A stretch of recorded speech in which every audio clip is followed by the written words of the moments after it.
কুণাল ঘোষ, সংবাদ মাধ্যমের বন্ধুদের কাছ থেকে শুনলাম মিঠুন চক্রবর্তী নাকি আমার বিরুদ্ধে একটি মানহানির মামলা করেছেন 100 কোটি টাকার। 100 কোটি টাকার। আমি এখনো কোনো চিঠিপত্র কিছু পাইনি।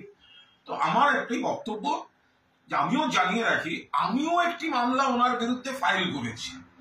তো এখন তার নোটিশটা এখনো আমার আইনজীবী অয়ন চক্রবর্তী একটু অসুস্থ, দ্রুত সুস্থ হচ্ছে, ফলে নোটিশটা এখনো পাঠায়নি। মামলা আমিও করেছি। এইবার রইল পরের পার্ট।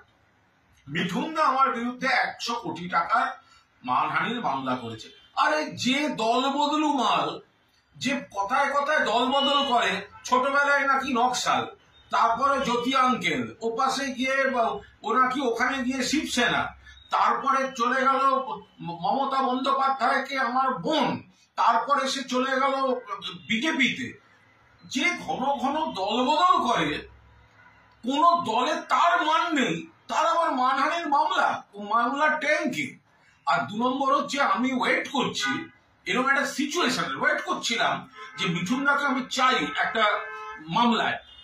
অভিনেতা মিঠুন দা আলাদা, আমার সঙ্গে একসময় দাদা ভাইয়ের সম্পর্ক আলাদা। এখন যে লড়াই, আমি চাইছিলাম ওকে একটা মামলায়, যে কোনো মানহানির মামলায়। আমি ওই সমস্ত চিটফান্ডের জিনিসগুলো নিয়ে যাবো, আমি কেন বলেছি, এবং আমি প্রেয়ার দেব, মানহানির মামলা নিশ্চয়ই ফয়সালা হবে। তো তার আগে তো দেখতে হবে আমি কেন বলেছি। মামলাগুলো সিবিআই কে হ্যান্ড ওভার করে দেওয়া হোক। এই হচ্ছে ওর বেনিফিশিয়ারি, এই ইনকাম, এই কানেকশন, 4খানা অন্তত চিটফান্ডে আছে। তো আমি ওয়েট করছিলাম। এখন মিঠুন দাই যখন নেমন্তন্ন করে আনছে, বাকিটা মিঠুন চক্রবর্তী, আপনার সঙ্গে আমার কোর্টে দেখা হবে। আর একটা জিনিস মনে রাখবেন, যাকে চিঠি পাঠাচ্ছেন তার নামটা কুণাল ঘোষ, মনে রাখবেন।